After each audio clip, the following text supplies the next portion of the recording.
Grabación y le dejamos en el sitio. Vale.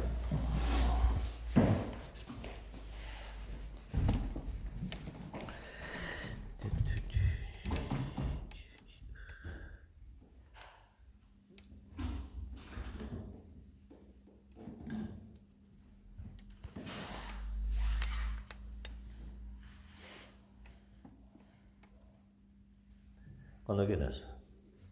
Muy bien. Bueno, pues primero lo primero, agradecer el espacio y poder colaborar con estas charlas, con la teosofía y también poder compartir con vosotros. Me voy a permitir hablaros un poquito precisamente de lo que vamos a hablar, del tema. Y bueno, esto ha sido un pequeño índice de lo que vamos a tocar. Lo que vamos a hablar va a ser sobre la ley de evolución y en este caso pues Carlos Pérez, el trabajo de Carlos es bien interesante en este tema en particular, ¿sí? Comienza hilando además sin perder nunca el hilo y todo el tema está súper impregnado de las características teosóficas de los textos, está muy bien abarcado desde los diferentes puntos de vista, desde diferentes prismas, ¿sí? Llevando la conciencia al otro, llevando la conciencia desde nosotros y también desde diferentes ángulos, ¿sí? La evolución desde esos ángulos, ¿sí? Comienza lanzando el sentido que tiene la vida, ¿sí? Y luego pues lo lleva a que lo reflexionemos desde nosotros, desde los demás, desde los demás y también así pues una visión un poco más general, ¿sí? Y además termina pues precisamente con lo que empieza, ¿no? O dando cierta respuesta a cuál es el significado de la vida, ¿no? Va tocando y explicando pues desde la historia de la humanidad pues la ley de evolución, la parte también de la biología y bueno, también hay algún punto clave en esa historia que, bueno, al menos para mí sería pues, los sistemas autoorganizados, que son un cambio de paradigma después de todo lo que se había dado hasta ese entonces, ¿no? Y después quizás entramos ya un poquito más, interiorizando quizás un poquito más hacia el ser humano y ya empieza a hablar también no solo de la evolución de la materia, ¿no? De la parte biológica, hablaremos de las estrellas y demás, sino que entra ya también en la consciencia, ¿no? ¿Sí? En la evolución de la consciencia de nosotros mismos, ¿no? Habla un poquito de las etapas y también hace una reflexión sobre esa dualidad, pero bueno, tampoco voy a entrar en más, ¿sí? Bien interesante este tema de hoy. Bueno, vamos allá. Primero hace esta reflexión que os comentaba.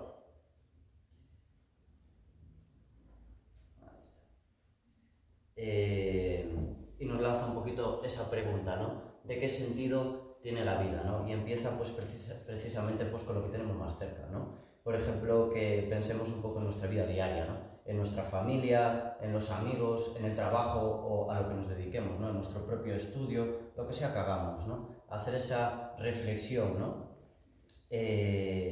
También en la rutina, ¿no? En las obligaciones que solemos tener, el deber que nos toca y también los desafíos que de algún modo se nos van presentando. Dice que también podemos pensar en nuestras aspiraciones de todo tipo, ¿sí? En nuestras luchas, los logros y también las frustraciones o aquellos anhelos pues, que no logramos realizar, que parece que no llegan, que no somos capaces de materializar.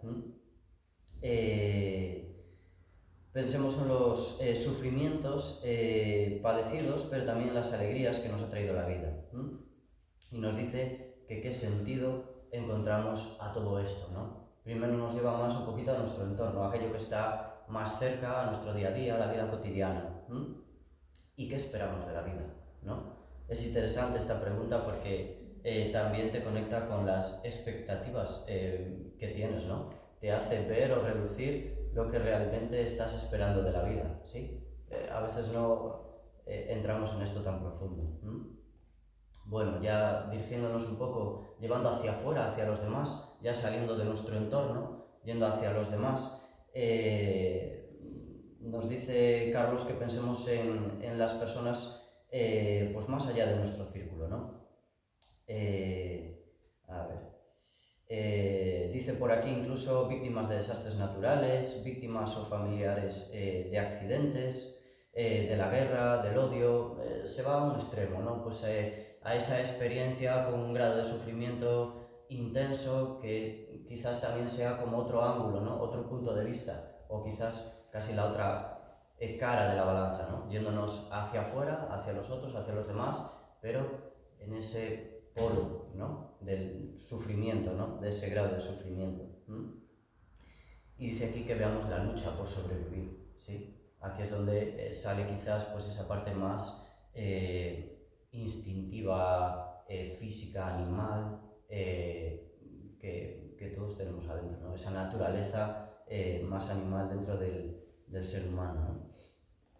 La competencia feroz y al otro lado, pues que también podemos ver por la parte positiva, ¿no? A veces la cooperación y la ayuda, ¿no? En estos momentos o experiencias que a veces vemos en los demás, pues sucesos que vemos a veces en el mundo muy intensos, ¿no? Pues alguna catástrofe natural, siempre ves los dos polos, ¿no? Pues ese grado de sufrimiento, ese golpe, pero también ves pues la involucración de muchas personas que se vuelcan en un grado desmedido, casi heroico, que es llamativa, ¿no? Esa dualidad. Entonces habla pues eso, de la felicidad y la contrasta pues con esa miseria también humana, ¿no? Y dice qué sentido tendrá la vida para ellos, ¿no? Qué sentido tendrá la vida, en este caso dice para un delincuente, ¿sí? Que también daría para pensar, ¿no? Bueno, y yéndonos un poco a lo general, yéndonos pues a ese sentido de la vida, pero un poco más genérico, haciendo quizás también cierto resumen, y entrando quizás también en otra parte, ¿no? Llevándolo al reino vegetal, ¿sí? Y dice que puede significar la vida para una planta, ¿no? Si os dais cuenta, lo que va haciendo es, pues con esa característica, ¿no? De los textos teosóficos, ir buscando los diferentes puntos de conciencia, ¿no? Al final la conciencia va asomando identificada en la materia, ¿no? Pues primero con nosotros mismos, con lo que nos rodea, esa perspectiva más cotidiana, con los demás, y ahora pues llevándolo a evoluciones diferentes, ¿no? Al reino animal, al vegetal, y dice aquí, pues en el caso de una planta, ¿no? Creciendo, dando sus flores, ¿no? Reproduciéndose, cambiando según los ciclos de las estaciones y finalmente muriendo. Dice, ¿qué significará la vida para un insecto? ¿Qué significará la vida para un animal, no? Pensemos ahora que estamos en el campo y en una noche clara, serena, vemos el cielo, la magnificencia del universo, ¿no? Las estrellas, ¿sí? Su extraordinaria magnitud, la enorme cantidad de estrellas, ¿no? Las fantásticas galaxias, ¿no? Lo lleva a otro polo, ¿no? Que sería pues algo como que a veces parece que nos refresca esa trascendencia o esas preguntas existenciales, ¿no? Cuando vemos algo tan grande que parece que nos cuesta abarcar o asimilar, pues nos conecta un poco con eso, también a veces con el vacío, ¿no? Y dice por qué existen los planetas y las estrellas, las galaxias. Bueno, muy bien, pues simplemente hace esta pequeña reflexión desde diferentes puntos de vista y ámbitos. Bueno, pasamos ahora a ese segundo punto, en el que, pues así de forma un poquito nucleica, hablamos de la ley de evolución, ¿no? Dice que es un axioma fundamental de la teosofía, ya que revela pues ese desarrollo progresivo de toda la existencia, ¿no? De todo lo que hay y engloba la existencia. Todo, desde lo más pequeño hasta lo más grande, ¿sí? Está en un proceso gradual y además cíclico, ¿sí? De desenvolvimiento, activando las facultades latentes, ¿sí? Carlos en cada parte profundiza, ¿sí? Hay algunas partes que son muy hondas y se refiere aquí respecto a las características que tienen esa ley de evolución, a que además de que es gradual y cíclica, de algún modo va desarrollando lo que hay latente en ella misma, ¿sí? Como comenta muchas veces Kailash, como las muñequitas rusas, ¿sí? Que van desplegando poco a poco, como las capas de cebolla o los diferentes ejemplos, ¿no? Pues eso que está latente internamente y que poquito a poco se va desarrollando y se va expandiendo y por lo tanto también se va materializando, ¿sí? En el plano físico. Dice aquí que en capítulos anteriores, pues en concreto ya hablaba de la parte biológica, ¿no? Ella está relacionada con la constante adaptación de las formas, ¿sí? Esta parte de la evolución dentro de la biología. De los cuerpos de los organismos, el medio ambiente al medio ambiente mediante la selección natural. Dice que la teosofía nos habla de que la ley de evolución es una ley general y que es propiedad de todo el universo. Toda la existencia se desarrolla progresivamente mediante esta evolución, desde lo más pequeño a lo más grande, desde el microcosmos al macrocosmos.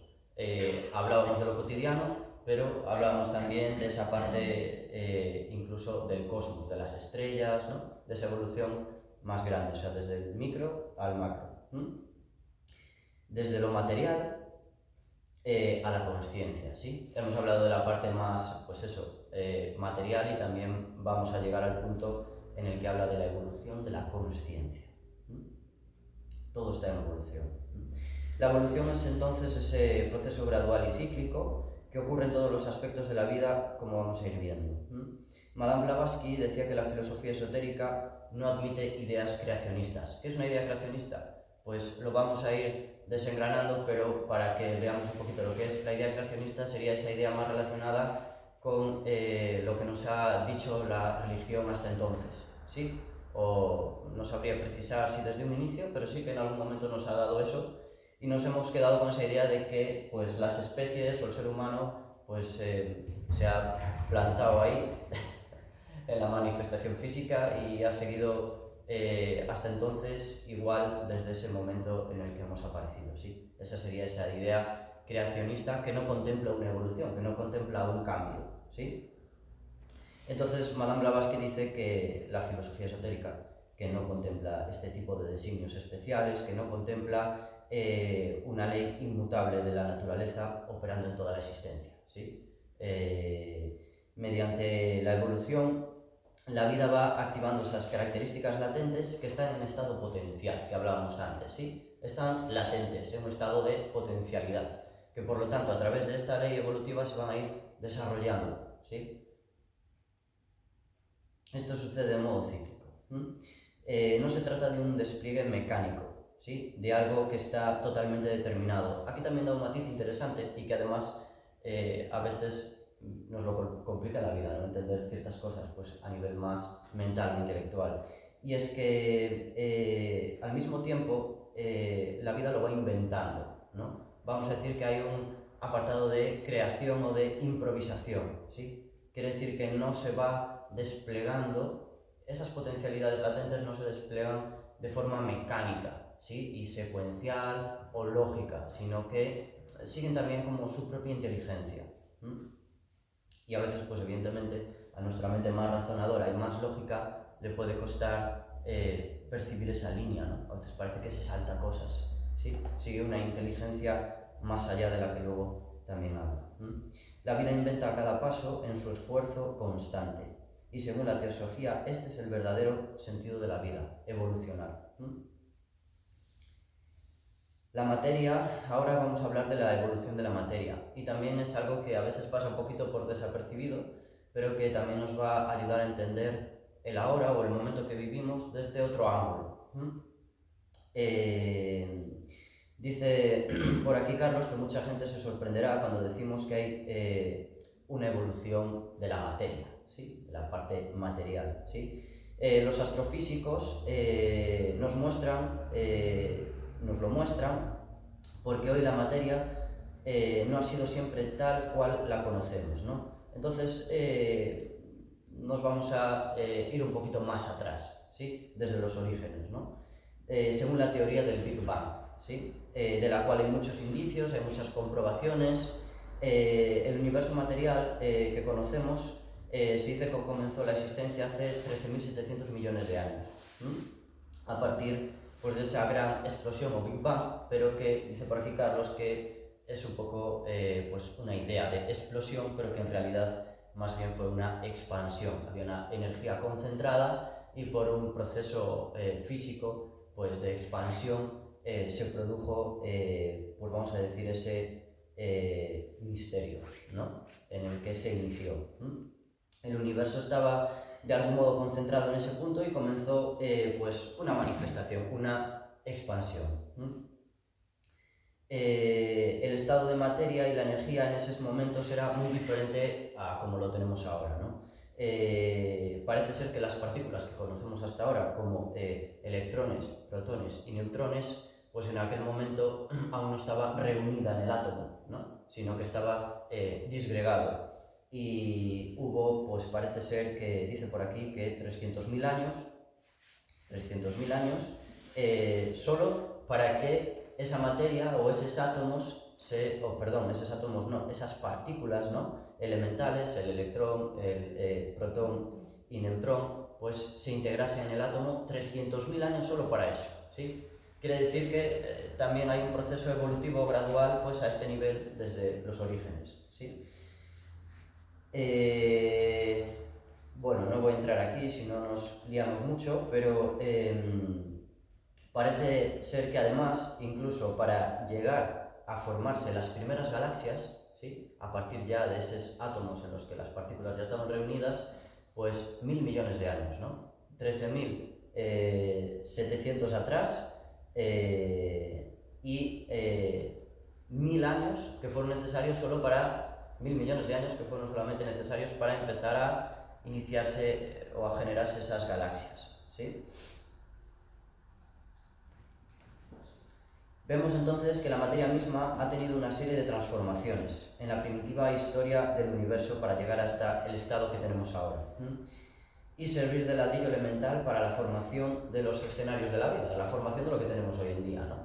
Quiere decir que pues probablemente, aunque esto se salga un poquito de la charla, pues probablemente en las razas anteriores a la nuestra, a la aria, pues probablemente la materia, aunque no tan diferente como a lo que me estoy remontando ahora, pero también era diferente, ¿sí? Quiero decir que a veces no somos conscientes de ello, pero que lo que nos rodea también ha cambiado, ¿sí? Entonces, pues evidentemente eso es un cambio importante, ¿sí? Que también va a dar pistas del momento que vivimos hoy en día, del momento que vivimos y la encarnación, ¿sí?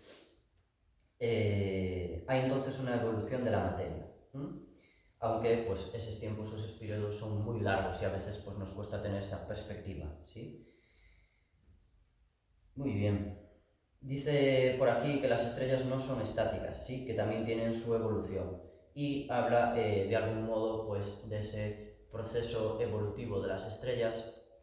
Yo creo que me lo voy a saltar, es un poquito profundo, pero resumiendo, vamos a decir que hay un proceso desde una nebulosa en la que se concentra la energía. Cuando se produce esa concentración de energía en una nebulosa, pues en función del volumen que tenga, se cataloga como en dos partes, ¿sí? Una estrella masiva o una estrella de masa baja o media. Es una cosa muy simple, ¿sí? Y luego pues tienen un proceso, ¿no? Se forma una gigante roja o en el caso de que hay más volumen, una supergigante roja, ¿sí? Luego hay un proceso de nebulosa que desencadena pues, a otros procesos sucesivos. En el caso de las estrellas o de las nebulosas más grandes, que luego generan estrellas, se pueden acabar formando estrellas de neutrones o agujeros negros. Pero no voy a entrar aquí porque yo creo que es un poco profundo y podemos irnos a un poco más a nosotros mismos, que quizás es lo más interesante de la charla, ¿sí? Muy bien.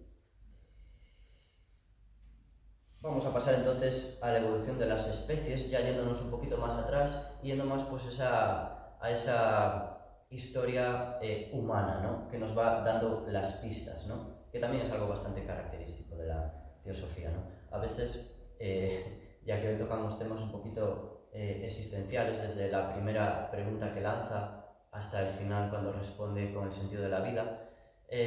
Supongo que todos en algún momento en nuestra vida, o quizás no en esta, pero en otra, tocaremos esa parte más existencial, ¿no? Esas preguntas existenciales. Algunas personas llegarán a ellas pues por experiencias con una carga de sufrimiento intensa, pues cuando tocamos fondo, básicamente. Otras veces pues hay personas que conviven con ellas, otras personas las tienen ahí en un segundo plano porque a veces se nos quedan grandes, ¿no? Esa grandeza que hay detrás de la pregunta existencial de ¿por qué estoy aquí? ¿Qué sentido tiene todo? ¿Qué sentido tengo yo? ¿No? Ese tipo de preguntas, o quién soy, pues son verdaderamente profundas, y a veces cuando estamos envueltos subjetivamente en ellas no somos conscientes de que hay mucha información detrás, ¿sí? Información útil y válida que no caduca, que es pues en este caso también la que nos da la teosofía, ¿no? ¿Qué quiero decir? Pues que a veces nos vemos envueltos en situaciones en las que creemos que solo nos pasa a nosotros, o que es algo especial, nuevo, diferente, ¿sí? Y hay una buena parte que simplemente hay que observar con un poquito de detalle al atrás, ¿sí? También lo define lo que tenemos, ¿no? Un cuerpo físico, una parte instintiva, una parte emocional, un cuerpo de deseos, una parte mental, ¿sí? Que quizás nos conduce el pensamiento, pero también una parte más sutil o espiritual, el alma, ¿sí? Cuerpo búdico, álmico y demás. Entonces hay una parte que siempre se repite, ¿no? La personalidad no puede traernos nada nuevo, a no ser que se exprese a través del ser, a no ser que lo divino se pueda expresar a través de ella. Y en una buena parte de la vida estamos continuamente con el tropiezo con la personalidad, ¿no? Con ese mecanismo automático en el que estamos recogiendo un aprendizaje para guardar en nuestra alma, ¿no? Entonces, para eso, que es una buena parte de nuestra vida, pues tenemos este tipo de trabajos y esta información, ¿no? Que te recuerda que en toda la historia de la humanidad pues ha habido personas que han buscado la verdad, que se han encontrado con estas preguntas, y tenemos la suerte de que este trabajo muy profundo, pues en concreto de la sociedad teosófica, nos da muchísima respuesta a ello, ¿sí? A veces nos creemos que estamos en situaciones un poco nuevas, pero en gran medida siempre lo mismo, en gran medida, bajo mi punto de vista. Bueno, cerrando el paréntesis, la biología nos explica el proceso de la evolución de los organismos vivos sobre el planeta, ¿sí? Antiguamente se creía que todos los seres vivos habían sido creados tal cual son ahora, ¿sí? Lo que habíamos hablado del creacionismo. ¿Quién empezó a entrar un poquito aquí? Lamarck, ¿sí? De algún modo empezó a bosquejar un poquito esa ley de evolución, ¿no? Fue el primero que empezó un poquito. El gran descubridor, Charles Darwin, el que sí que entró y profundizó en esta evolución de la naturaleza. En el famoso libro El origen de las especies, ¿sí? Que en aquel momento fue una revolución intelectual, ¿no? Porque era una idea que chocaba, ¿sí? Y que iba, pues eso, además, difería mucho del creacionismo, porque daba un matiz y un cambio bastante grande, ¿no? Y era que los organismos vivos no eran estáticos, ¿sí? Sino que iban cambiando con el tiempo luego de esas generaciones, ¿sí? Estas variaciones se producían mediante la selección natural. Eran alteraciones que de algún modo podían mejorar o empeorar, ¿sí? Darwin no decía que siempre fuera mejor, sino que se producían de forma un poco casual, vamos a decir, ¿sí?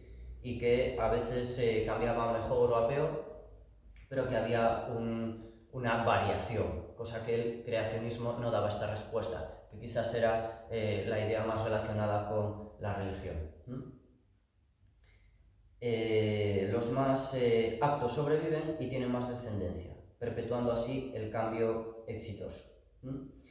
Darwin cambió la idea corriente de que los seres vivos son algo estático, ¿sí? Para presentar este concepto nuevo, de que la incipiente biología, que todo ser vivo evoluciona, ¿sí? Y que todas las especies están relacionadas entre sí porque derivan unas de otras, ¿sí? Esto era otro cambio, ¿no? Porque él incluso llegaba a ese punto en el que coherentemente, según lo que había postulado, decía que las especies estaban incluso relacionadas, ¿no? Porque había un cambio entre ellas. Este cambio de paradigma, pues como en muchos momentos, generó gran resistencia, ¿sí? Entramos ahora en la parte ya de esa evolución biológica. Luego, posteriores investigaciones, ¿sí? Y la biología molecular lo que fue haciendo es, cada vez más, a través de esa experiencia científica, demostrar y confirmar lo que ya había hecho Darwin. La información biológica de un organismo está almacenada en el ADN, eso que ya conocemos, esa macromolécula que guarda esa información.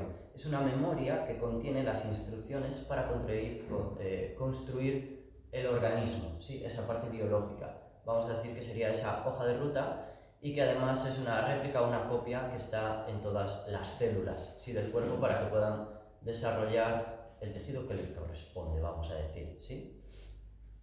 Cada célula del organismo tiene esa copia, ¿sí? Esa réplica. El ADN está en los genes, que son partes con información, que determinan esas características orgánicas como forma y funcionamiento del organismo.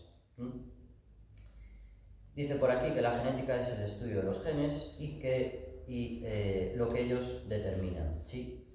Pero otra parte del ADN, esto es bien interesante, es un poco curioso, ¿no? Hay una parte del ADN que se ha ido estudiando pues, más en profundidad y quizás otra parte ha quedado un poquito más desligada, ¿no? Es una parte que está fuera de los genes, ¿no? Vamos a decir que hay una parte que está muy llevada por esa parte genética y otra que está ajena a ello, ¿sí? Ha revelado ser igualmente muy importante esta otra parte, haciendo que un gen se exprese. Es decir, que la célula fabrique proteína con su información o que no. Actúa esta parte como llaves de activación y se estudia en la epigenética, que es algo un poquito más actual. Los cambios se producen mediante mutaciones en el ADN que se transmiten gracias a la herencia por aquellos organismos que han logrado sobrevivir y reproducirse mejor gracias a ese cambio. Muy bien. Decía por aquí que cómo suceden estos cambios en el ADN. ¿Son fortuitos y accidentales o si tienen alguna intención? ¿Sí? Ya nos planteamos algo un poquito más allá. Empezamos en desde esa idea creacionista en la que simplemente hemos surgido y nada ha cambiado. Esa vuelta de rosca desde Darwin en la que hay un cambio pero es aleatorio, ¿sí? Pero ahora ya nos preguntamos si hay una intención detrás de esto. Esto es lo que nos plantea Carlos, ¿no? ¿Es la evolución completamente aleatoria, es al azar, ¿sí? ¿O hay una intención pues más allá, ¿sí? Y habla una evolución teológica. Y entraríamos ahora, siguiendo ya un poquito con esa parte biológica, pues con algunas personas que también dieron pistas a esto.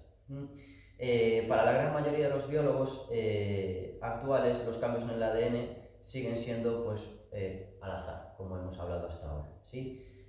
Los neodarwinistas sostienen que la creciente complejidad de la vida simplemente se debe al triunfo de algunos cambios en la competencia en la lucha por la vida y sostienen esa evolución de prueba-error, ¿sí? Pues ese funcionamiento básico.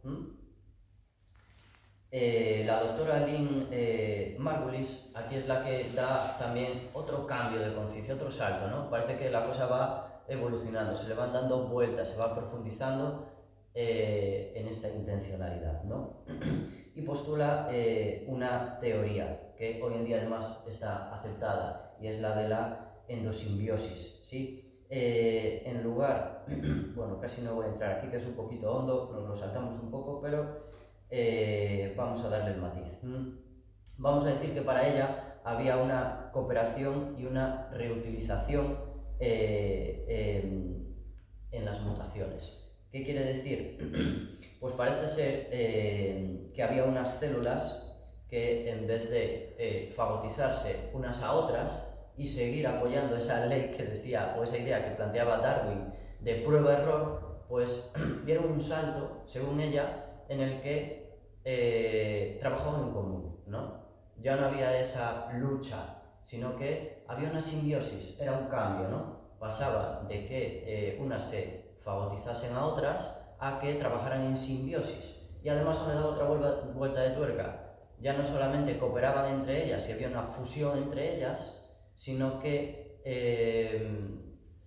lo que desechaban incluso daba vida, ¿no? Había otros organismos que eran capaces de trabajar sobre ese desecho, entre comillas, ¿sí? Ella ahondaba un poquito más. Y el salto que remarcaba pues es esa simbiosis, ese es el punto clave que ella aporta. Los neodarwinistas decían que la variación, esto nos lo vamos a comer,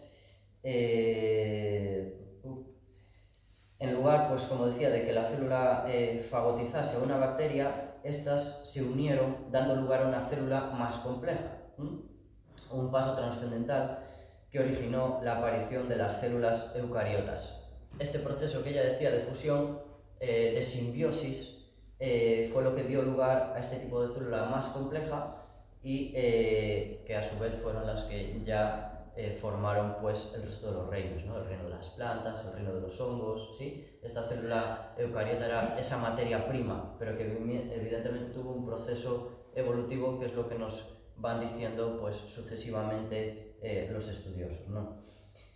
La evolución de la biología, o en la biología, se produce mediante cambios a través de estas sucesivas generaciones en las características heredables de una población. Dice que solo se trata de los organismos biológicos y no de la conciencia. Ahora mismo seguimos hablando de esa parte biológica o materia.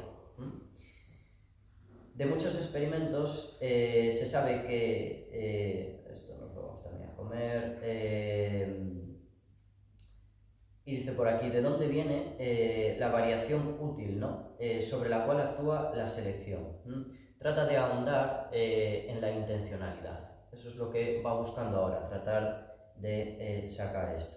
Bueno, tenemos aquí una vuelta de tuerca con el siguiente tema, que es el de los sistemas autoorganizados.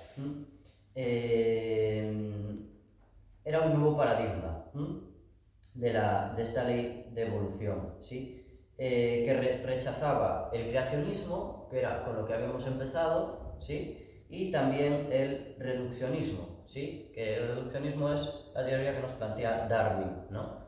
Aleatoria, al azar, de que esa variación de las especies era aleatoria.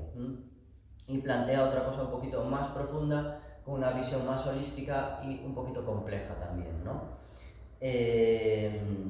Esta la expuso Erich Jansch en la obra El universo autoorganizado, aplicando esta teoría de sistemas a sistemas complejos, muestra que estos se autoorganizan en un equilibrio inestable para evolucionar.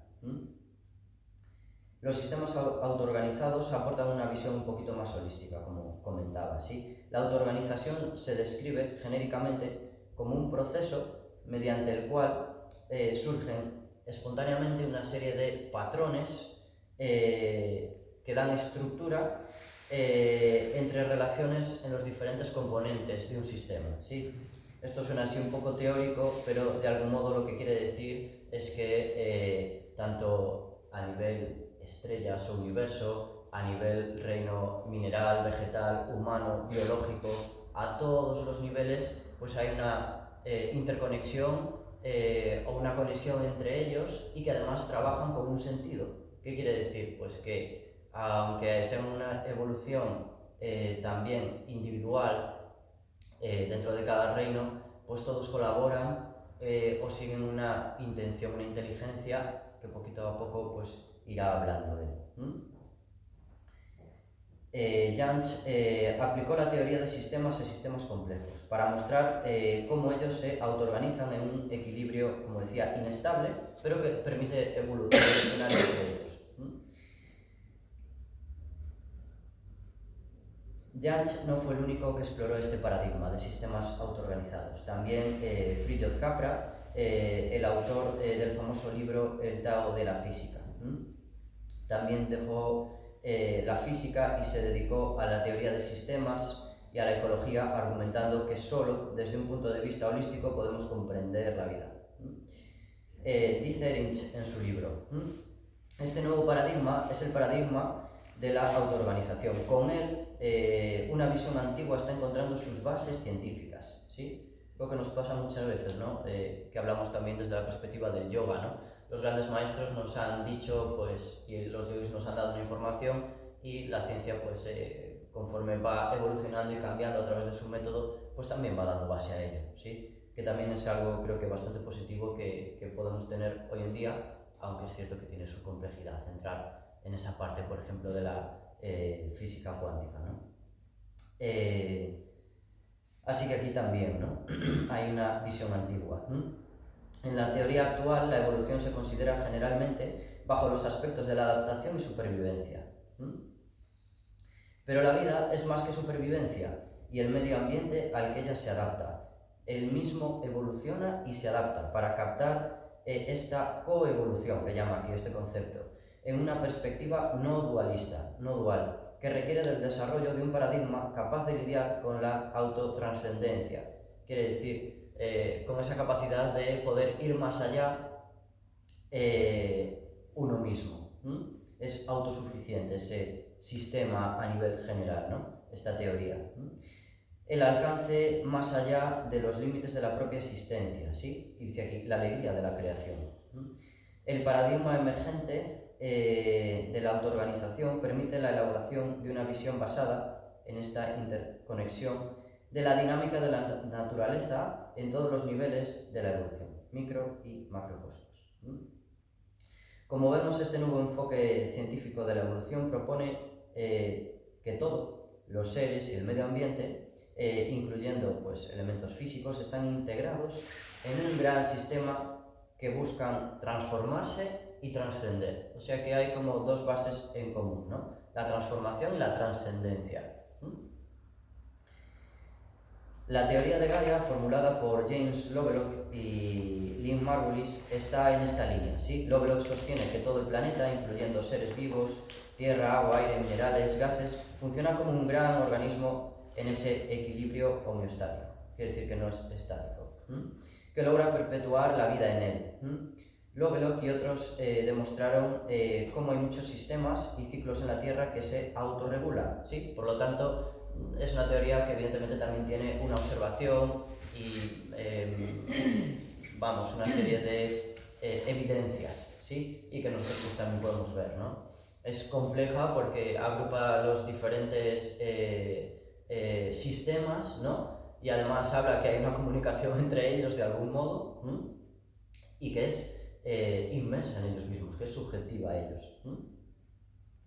Según estas ideas, la evolución tiene una intención, ¿sí? Pero esta intención no viene de una entidad o de un dios exterior, que era lo que decía ahora, sino que además está embebida en los propios sistemas, ¿sí? Es algo que está dentro de ellos. La fuerza evolutiva de las plantas, de los animales, de la sociedad humana, del universo en general, está dentro mismo de cada sistema evolutivo. Entonces vemos que poco a poco la ciencia está cuestionando el concepto reduccionista, la teoría darwiniana, también esa neo-darwiniana, y va cuestionando todo esto. Muy bien. Vamos con la intención de la evolución. Esto es un poquito más, va un poquito más hacia nosotros. Yo creo que nos resulta un poco más entretenido, ¿no? Hay una intención en la evolución, ¿no? ¿Procede la evolución al azar o hay una intención? La intencionalidad en la evolución es una idea antigua. Y al ser una característica del sistema en sí mismo, es decir, de la vida misma, y no de un dios externo, provee a la vida misma pues, de un sentido trascendente, ¿no? Respondiendo a la pregunta con la que iniciaba Carlos Pérez. ¿Qué sentido tiene la vida? La vida como un todo evoluciona desplegando sus facultades latentes, inventando a cada paso.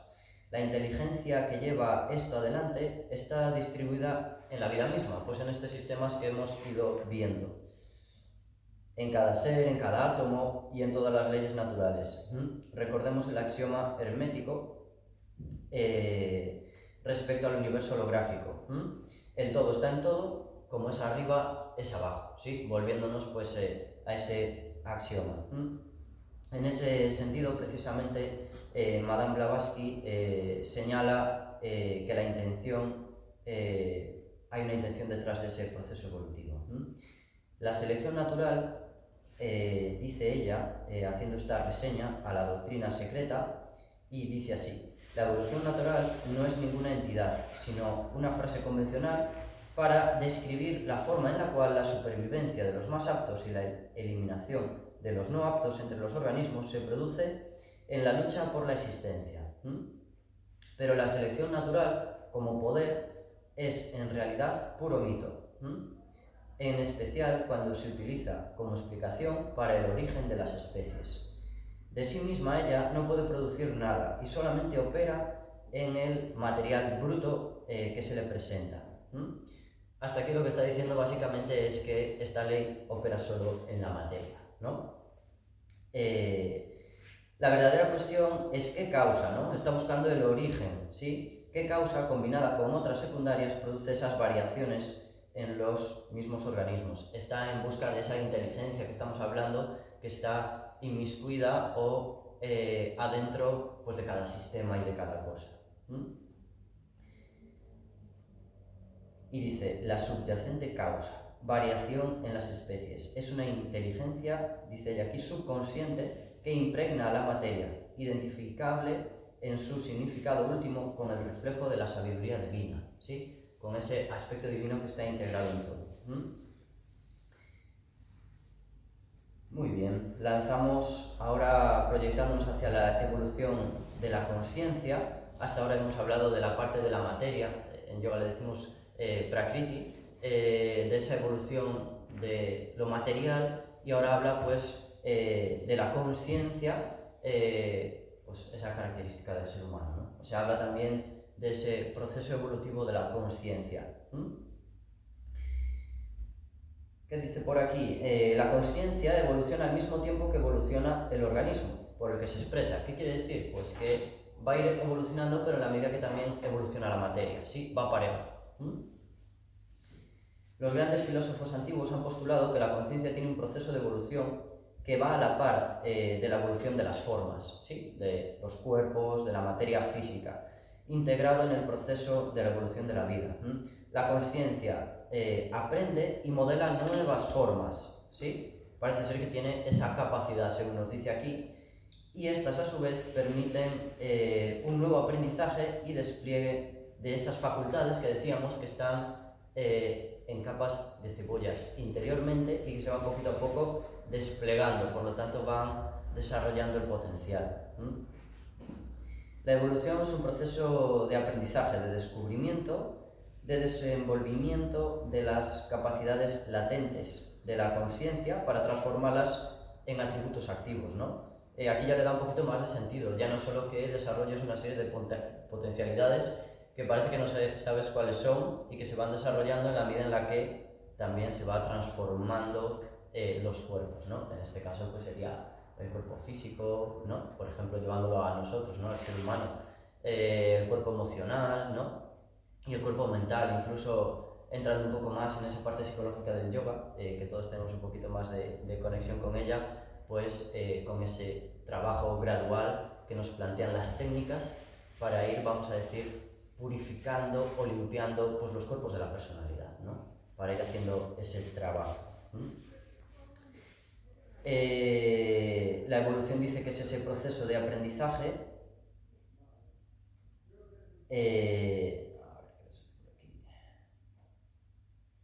y que se van desplegando estas facultades, pero para lograr una serie de atributos. ¿Qué quiere decir? Pues que se van a desplegar, pero para que podamos manifestar pues, una serie de atributos, esos sucedáneos de ese potencial de nuestra esencia, pues a lo mejor de las características del alma, que son más inertes, ¿no? Son más como el agua, y quizás son más difíciles de definir o de percibir en la vida, ¿no? Sabemos que el agua es incolora, inodora, ¿no? Parece que es difícil, ¿no? Es aséptica, es complicado darle una cualidad, una característica, y con el cuerpo causal o el alma pues pasa algo similar. Entonces lo que ya dice aquí es cuando ya esto toma forma de atributo a través de los cuerpos físicos, en forma de actos, ¿sí? O en los derivados o las cualidades del amor, por ejemplo, ¿sí?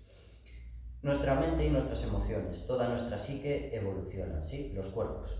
Por lo tanto, el destino de la conciencia humana o del alma espiritual es desplegar su potencial, pasando de un estado salvaje primitivo a un estado de lucidez, de potencia efectiva, de plenitud, de autoconsciencia y de percepción de su propia grandeza, ¿sí? Que es otra particularidad del momento que vivimos, o el momento evolutivo, ¿no? El Homo sapiens sapiens, ¿no? Piensa que piensa, sabe que sabe, es consciente de ello, ¿no? Y aquí habla de la autoconsciencia y de la percepción de la propia grandeza, pues de esa parte esencial, ¿no? Del alma, hablaba aquí. Deja una reseña, Mabel Collins: el alma del hombre es inmortal y su fruto es el futuro de algo cuyo crecimiento y esplendor no tiene límites, ¿sí? Esto está en el idilio del loto blanco. Saltamos ahora a las etapas de la conciencia. Según Blavatsky y otros autores teosóficos, la mónada realiza pues un peregrinaje, ¿sí? A través de esos vehículos materiales que cada vez son más complejos y que van a permitir experimentarse a la mónada pues cada vez de esa forma más compleja, ¿no? A través de estructuras y principios que además ella misma va creando, ¿sí? O sea que la materia o prakriti también es creación de ese propio aspecto divino, de la mónada. Primeramente se va identificando con los vehículos y luego poco a poco va adquiriendo lo que conocemos como autoconsciencia. Bueno, pues eso lo percibimos fácilmente desde el reino mineral al vegetal y al humano, ¿no? Pues yo creo que algo teníamos por aquí también, alguna reseña para hacerlo. La vida duerme en la piedra, sueña en la planta, está despierta en el animal y sabe que está despierta en el hombre, ¿no? Pues la conciencia va adquiriendo esas características, ¿no? Esa evolución.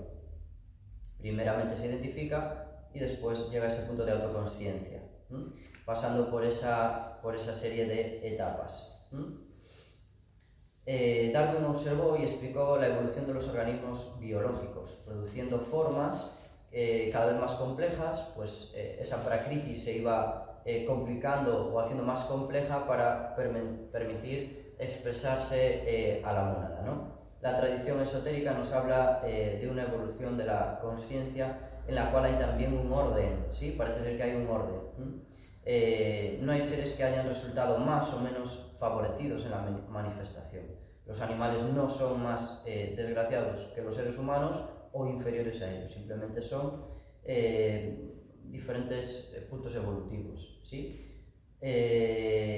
La humanidad actual dice que emanó antes que los que ahora son animales, ¿sí? De la misma forma que en una escuela vemos niños de distintas edades, pero que cada uno en su curso va pues según su edad, pero de algún modo todos están en una misma escuela, ¿sí?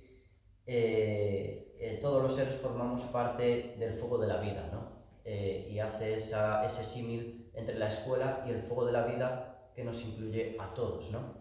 Relacionando el fuego de la vida con la mónada o ese aspecto divino interno, ¿sí? Que a todos nos mantiene en una comunión, en un mismo espacio, ¿sí? Y dice además que nosotros somos el fuego, ¿no? Pues es que en esa parte esencial está en nosotros. Ahora, Carlos lo que hace es contrastar un poquito la dualidad que vemos en el mundo, ¿no? Porque estamos buscando pues esa intención, ¿no? Esa intención que hay detrás pues, de todo lo que vamos observando en la ley evolutiva de la materia y ya ahora de la conciencia que hemos visto, ¿no? Pero choca, ¿no? Choca todo esto y lo que vemos allá afuera, ¿no? En el día a día. Dice, pese a este brillante futuro, cuando observamos a nuestro alrededor, nos parece que el esplendor del alma humana está muy lejano, ¿no? Parece que las cosas quedan lejos, ¿no? Y vemos pues esa serie de calamidades, ¿no? Cuando ponemos, si es que ponéis los informativos o vemos sucesos en el periódico, pues contrasta lo que vemos, ¿no? Con esta parte divina o que parece que tiene un desarrollo, una potencialidad muy fuerte, ¿no? Ese poder.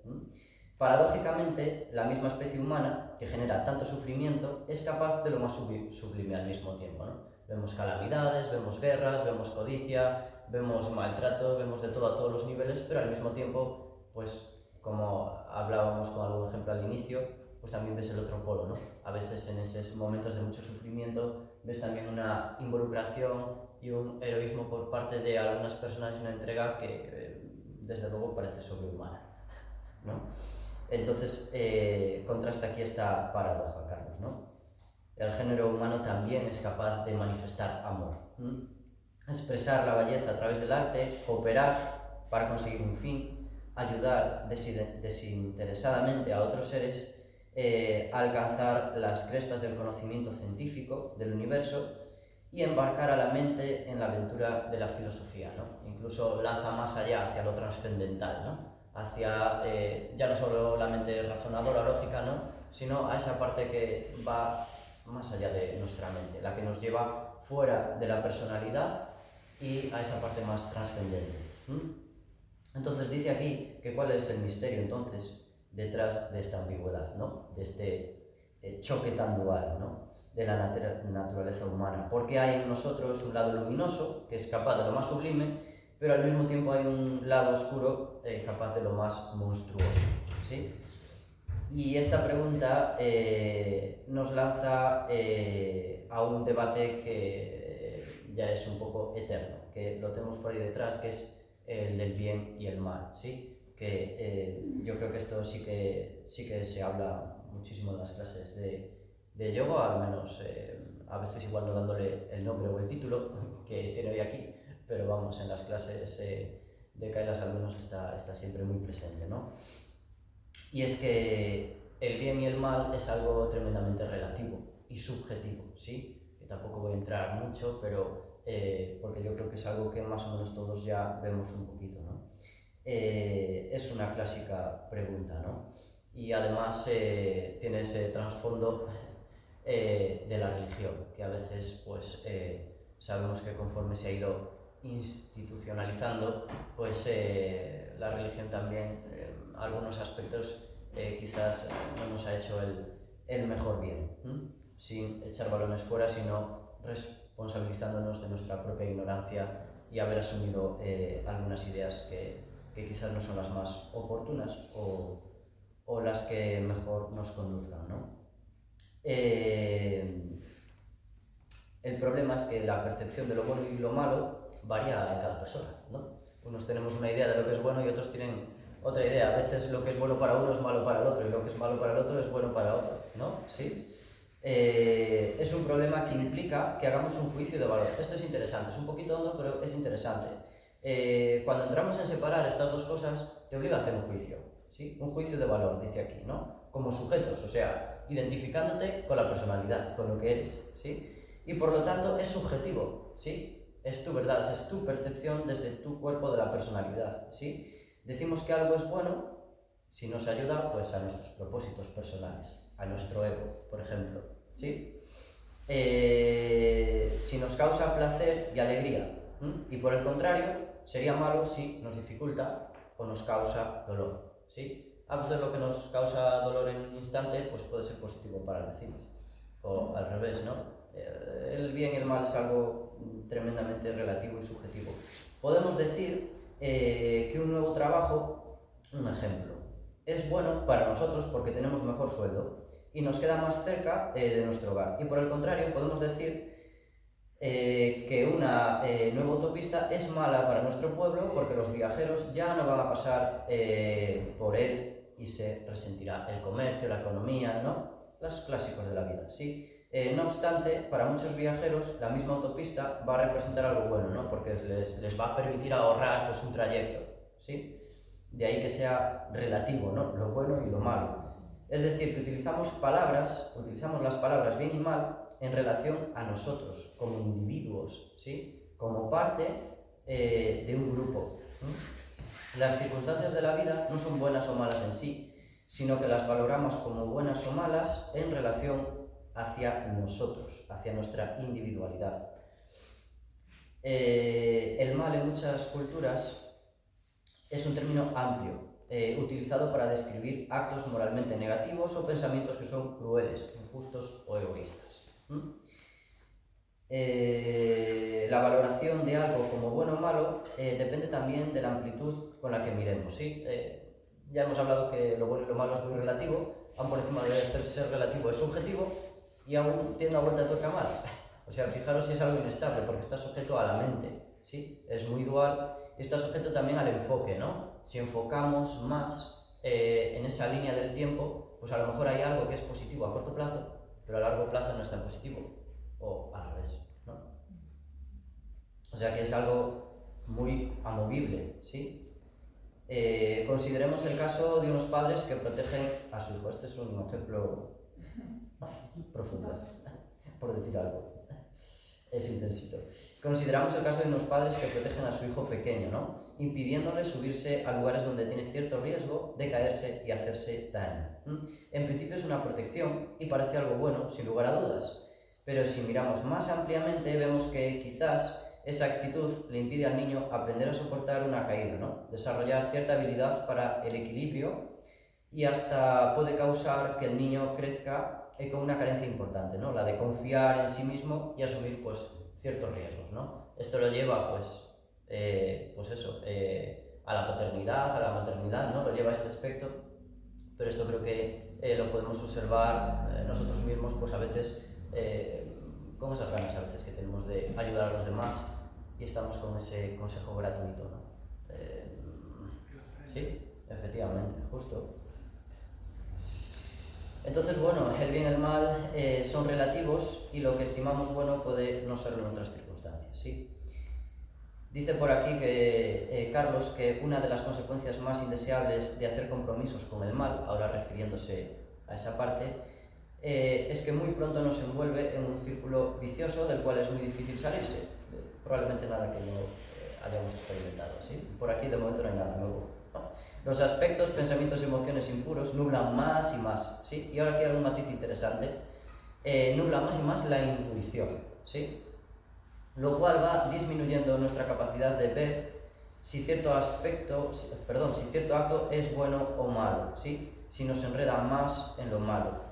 Esto es lo que les sucede a las personas normales que gradualmente se deslizan a una vida mala y ni siquiera se dan cuenta de que están haciendo las cosas impropias. Su función intuicional se discierne y se apaga, ¿no? Se interrumpe, ¿sí? Entonces yo creo que esto, o por lo menos a mí me parece interesante en el sentido de que evidentemente pues desde esa perspectiva de la psicología yógica o del trabajo personal hay que trabajar la personalidad y purificar los cuerpos, pero también es importante no tachar el caballo que va a tirar también hacia adelante, ¿no? Quizás al principio podemos verlo como un peso que arrastramos a la personalidad conforme se va limpiando, pero en realidad es un medio, ¿sí? Pero para que también sea un medio necesita de las características que están también en los cuerpos superiores, ¿no? La intuición, que es lo que habla aquí, ¿sí? La parte intuitiva se bloquea dejándonos llevar, ¿no? Existen entonces el bien y el mal como principios, ¿sí? Hay dos principios universales pues, que van a estar en conflicto. La subjetividad de lo que consideramos bueno o malo nos hace pensar que esta dualidad solo se trata de una ilusión, que desaparece cuando vemos las cosas desde un punto de vista integral, abarcando la vida como un todo y comprendiendo el proceso completo. Conforme vamos siendo más objetivos y dejamos pues, esa idea más subjetiva y dualista de bien y mal, se pierde un poquito esa perspectiva, ¿no? Todo es más integrador. Y lanza por aquí varias preguntas. ¿Qué causa entonces esta ilusión? ¿Cómo tenemos una percepción del bien y del mal que es subjetiva? Esta tiene lugar en el sujeto, ¿no? En nosotros mismos como individuo, en nuestra mente también, que hablábamos del tiempo. Y por lo tanto, es ella la que crea los valores de bueno o malo y los asigna a los hechos, a las circunstancias y a las personas que los produjeron. Habla con varias cosas interesantes ahora aquí sobre el mal, que simplemente voy a nombrar 4 cositas. La mayoría dice que coinciden en afirmar que el mal es simplemente ignorancia. Y dice por aquí, me pregunto, esto es un escrito de Krishnamurti, en un texto de El conflicto de los opuestos. Me pregunto si tal cosa como el mal existe, ¿sí? Por favor, presta atención, acompáñenme, investiguemos juntos. Decimos que existe el bien y el mal, hay envidia y amor, y afirmamos que la envidia es mala y el amor es bueno. ¿Por qué dividimos la vida llamando bien a esto y mal a aquello, creando ese modo el conflicto entre los opuestos? No es que no haya envidia o que no exista el odio o la brutalidad en la mente y en el corazón humanos, ausencia de comprensión o de amor. Pero ¿por qué dividimos la vida en esa cosa llamada entre el bien y el mal?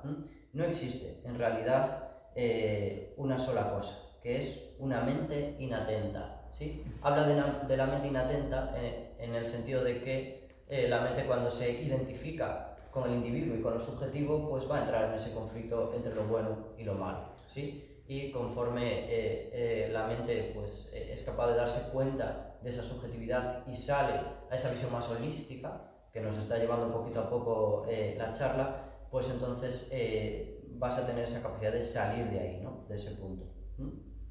Y aquí lo enlaza con otro concepto también del yoga, con avidya o la ignorancia. Avidya, ¿sí? A, sin, y vidya, sabiduría, ¿sí? Sin sabiduría. No es la ignorancia acerca de los hechos históricos o de los detalles de la vida, sino que se refiere a la ignorancia fundamental, pues, de las leyes que gobiernan o operan en el universo. Avidya es un estado ilusorio de la mente en el que tomamos una percepción fragmentada por la realidad, que es precisamente esto que hemos estado hablando, ¿no? Cuando estamos subjetivos, identificados con la personalidad y con la forma, sin tener esa visión desde afuera, y por lo tanto vas a caer en lo dual, ¿sí? Hemos hablado de eso principal, del bien y el mal, pero sabéis que podemos llevarlo a cientos de cosas, ¿no? La dualidad está en todos los aspectos, ¿sí? Lo bueno, lo malo, aquello bien, aquello mal, aquello me gusta, aquello me disgusta, ¿no? Siempre en ese juego o en esa ruleta que nunca acaba, porque ahí están las emociones encargadas de, aunque no nos demos cuenta, de seguir operando y rindiendo a la ley de evolución para que estemos continuamente rozándonos entre nosotros y evolucionando. Avidya es ese estado ilusorio, ¿sí? Avidya es el estado de ignorancia acerca de la vida una, el creernos entes separados sin ver el proceso complejo. Bueno, ¿qué más tenemos por aquí? Lanza la pregunta, ¿cuál es el significado de la vida? Para ir finalizando. Volviendo a la pregunta inicial, ¿sí? Nos hacía esa reflexión al inicio de qué sentido tiene la vida, ¿no? La llevábamos a la vida cotidiana, la llevábamos a los demás, viendo diferentes puntos de vista, diferentes conciencias y incluso haciendo pues esa pequeña idea un poco genérica, ¿no? De qué es la vida. Y dice por aquí, hemos visto que todo el universo está en evolución. La materia, ¿no? Que es el proceso mismo de la evolución y que además está inherente en todo, ¿no? Esa inteligencia que está inerte, ¿no? Insertada en nosotros, en cada sistema, en el reino mineral, en el vegetal, en el universo, en la materia. Dice, desde la materia hasta el ser humano.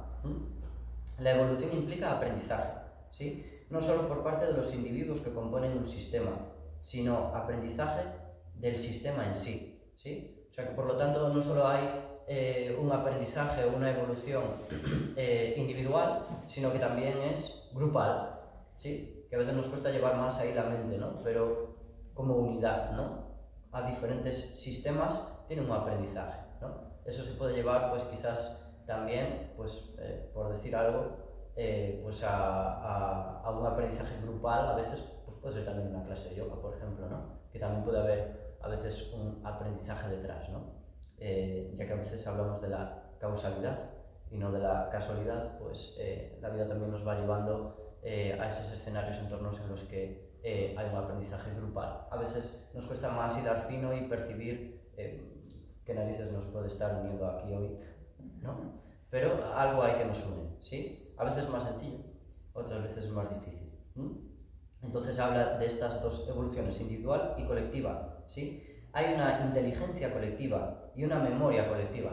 O sea que no solo habla de una evolución entre los sistemas, sino que además hay una inteligencia y una memoria. O sea, hay algo donde se graba ese aprendizaje, ¿sí? De forma colectiva. En el ser humano, o llevándolo más a nosotros, pues sería ese cuerpo causal o alma, pero por lo tanto también está hablando de un alma grupal, ¿sí? Está hablando de algo más allá, de un cuerpo causal colectivo. Las redes neuronales de nuestro cerebro se autoorganizan según aprenden. Las neuronas se conectan entre sí de maneras diferentes con nuestro aprendizaje, ¿sí? Y a su vez, pues estos sistemas colectivos también estarán interconectados, que es lo que tiene explicado cada vez más pues esa física cuántica. Si las relaciones son enormemente importantes en la vida, ¿qué hace que estas relaciones sean frescas, duraderas, satisfactorias y posibiliten el aprendizaje y la felicidad para todos? Y dice por aquí Carlos que sin duda el amor, ¿sí? Que es aquello que nos une.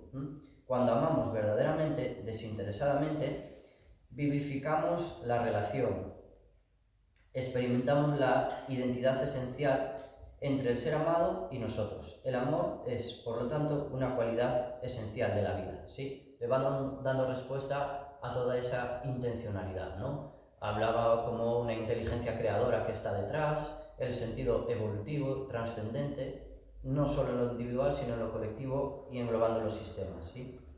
Las personas que han estado al borde de la muerte, pone por aquí un ejemplo interesante, han visto pasar por su mente su vida rápidamente haciendo un recuento. Y hay una coincidencia general de que en ese momento ellos vieron pasar su vida contemplando dos aspectos fundamentales: cuánto habían aprendido y cuánto habían amado. Ni el poder, ni las riquezas adquiridas, ni el prestigio, ni el conocimiento acumulado son relevantes en ese momento de balance final, ¿sí? De nuestra encarnación. Lo que verdaderamente importa para el ser interno es cuánto hemos aprendido y cuánto hemos amado, ¿no? Eso es lo que nos dice por aquí Carlos. Podemos decir que el propósito de la vida es aprender y amar para evolucionar. Pero lanzo otra pregunta interesante, ¿no? ¿Qué es esto para nosotros, no? Porque también cuando lo llevamos a lo subjetivo, ¿no? Que es aprender y amar para cada uno, ¿no? Y en cierta medida creo que también es una gran pregunta a la que inconscientemente estamos dando respuesta en cada instante en la vida, ¿no? A veces no nos hacemos esta pregunta de forma literal, pero la vamos respondiendo conforme vamos experimentando, ¿no? Es algo, dice aquí Carlos, que tenemos que descubrir por nosotros mismos. Si tenemos presente el sentido esencial de la vida, evitaremos la ignorancia sobre la misma, ¿no? Avidya.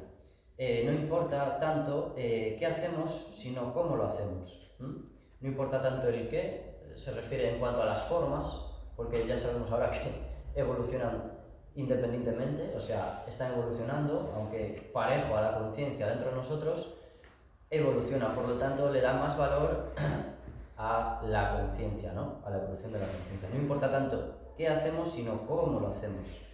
Podemos estudiar, trabajar como cualquier persona, pero si lo hacemos atentos, conscientes, le da esa atención, aprendiendo y amando a los seres que están en contacto con nosotros, estaremos aprovechando la encarnación y esto nos abrirá a perspectivas cada vez más amplias sobre la vida y la evolución.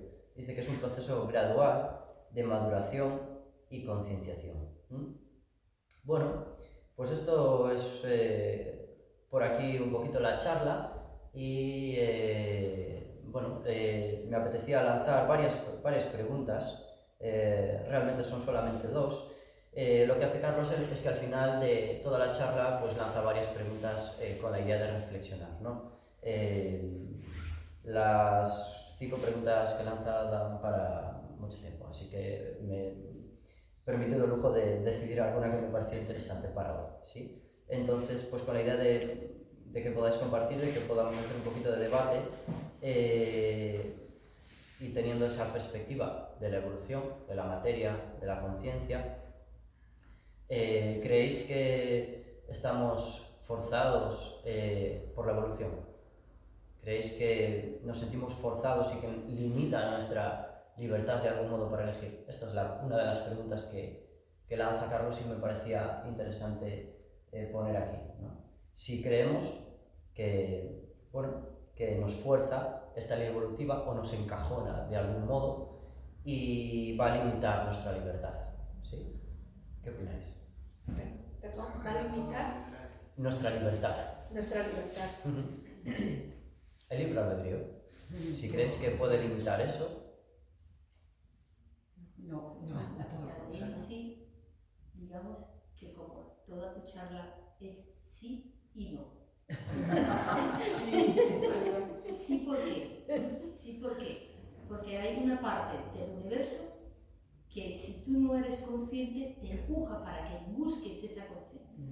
Pero la otra parte, la de no, es ya yo soy consciente y yo decido por mí cómo voy.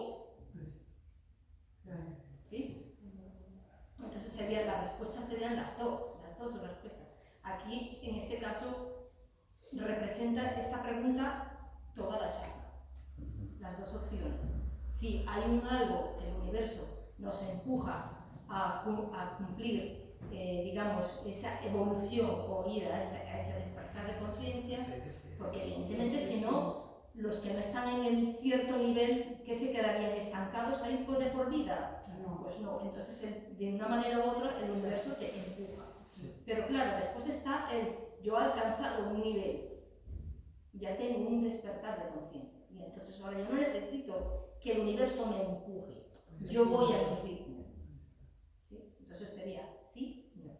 Y ese ritmo también es a veces sí, a veces no. Sí, por eso, dentro del propio ritmo hay como una especie de, digamos, como si fuera el latido del corazón, en el que haces pum, pum, pum, que va a un nivel y que necesitas, como cuando se habla en las clases de yoga de lo de la materia de sáttvico, tamásico y rayásico. Tienes una parte que es lenta, una parte que después acelerada y otra parte que es entre las dos. ¿Sí? Entonces el proceso siempre es igual en todo. ¿Sí? Tenemos una parte que si no hubiera esa parte del universo de que nos obliga, esa parte, digamos, tamásica quedaría ahí encajada, no saldremos de esa parte tamásica nunca. ¿Sí? Entonces, sí, vamos. El universo es muy sabio, entonces es lo que dice. Yo creo que también. Bueno, la esencia del vacío, otra opinión, entre sí, yo lo veo no. de esta manera. Porque tú ves que cuando te quedas parada en algún aspecto de tu vida, después algo que te empuja ahí. ¿Qué leches estoy haciendo? ¿Qué cosa? Venga, y te salen cosas y empiezas a ver, esto es un empujón, ¿sabes? Venga, estaría ahí también yo mi respuesta. Desde lo más básico, ¿no? Sí, desde sí. la prueba-error, cuando viene el sufrimiento y vas experimentando la vida y te empuja. Conductismo universal puro y duro, y hasta que pues también poco a poco te vas dando cuenta, ¿no? A lo mejor te preguntas qué hay detrás de una experiencia o porque siempre viene a tu vida la misma cosa. Exacto. ¿No? Y entonces pues claro, poco a poco vas dándote cuenta, ¿sí? Pero bueno, a veces también es difícil, entiendo que captarlo porque nuestra mente es muy lineal parece que todo tiene que tener un sentido, una lógica, y realmente este proceso se da, pues depende del ámbito de la vida y el momento, ¿no? A veces a algunos niveles, pues sí somos muy conscientes o bastante conscientes, y a otros niveles, pues no, ¿no? Quiero decir que hay un remix, ¿no? Un batiburrillo adentro a los diferentes niveles, ¿no? A lo mejor en un ámbito de tu vida puede haber más conciencia, puede haber un poquito más de luz o estabilidad, y a otros niveles no. Sí. O a nivel, incluso llevándolo a la parte de los cuerpos de la personalidad, ¿no? A lo mejor personas que su talón de Aquiles está más en la parte emocional o quizás en la parte mental, ¿sí? ¿Algo más? Yo creo que vamos a ver, en general la vida te empuja, pero luego tú una vez que te haces más consciente, ¿no? Como que tú ahí vas tomando decisiones, ¿no? Y ya no te quedas simplemente en lo malo de la experiencia, sí. En lo que te está aportando, sí, y bueno, y agradeces, yo en mi caso, a esas almas que te hayan ayudado, en cierta manera, a estar aquí, ¿sí? Y a ver la vida de otra forma, ¿sí? No como un dolor en sí, ¿sí? Todo lo contrario, ¿sí?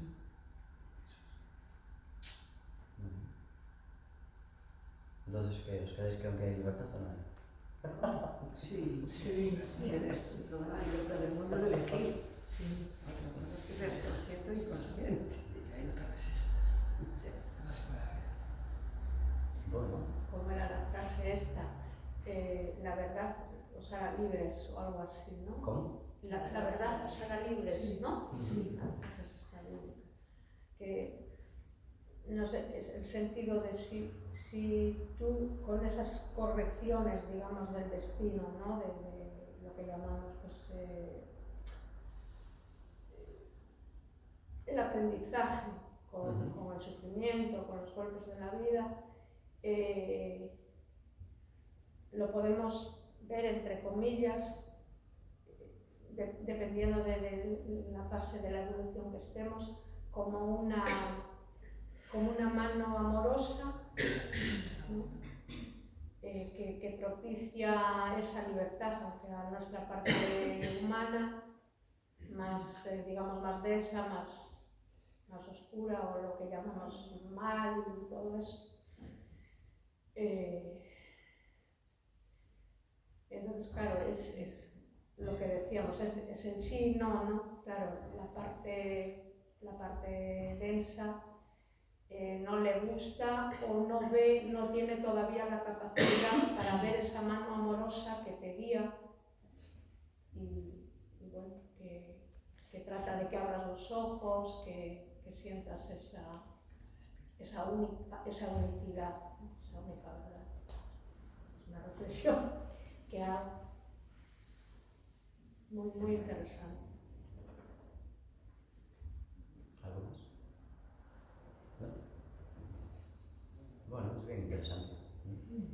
Con la idea de cada uno también poner sus propias palabras. A veces es interesante escucharse a uno mismo para ver lo que hay dentro, para ordenar un poco. Bueno, pues sin más, nada, las gracias de nuevo y nada, espero que os pueda servir. Gracias a ti. Gracias. La ¿Cómo? invocación tienes en el agua.